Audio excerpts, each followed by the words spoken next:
पहलगाममध्ये पोहोचण्यासाठी घोडे वेळेत उपलब्ध झाले नाहीत, म्हणून कोल्हापूरसह इतर जिल्ह्यातून काश्मीरला पर्यटनासाठी गेलेल्या 28 जणांचा जीव वाचलेला आहे। गोळीबारापासून अवघ्या 1.5 किलोमीटरवर असणाऱ्या 28 जणांच्या चमूला ट्रॅव्हल्स ड्रायव्हरनं गोळीबाराची माहिती देताच हे सर्व पर्यटक माघारी फिरले।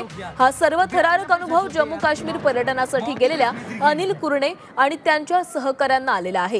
हे सर्व पर्यटक सुखरूप असून परतीच्या मार्गावर आहेत।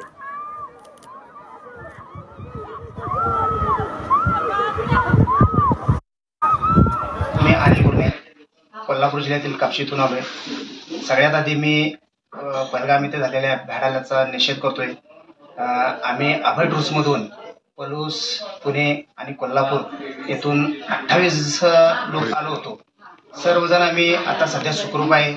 आल्याच्या वेळी आम्ही त्या पॉइंटलाच होतो।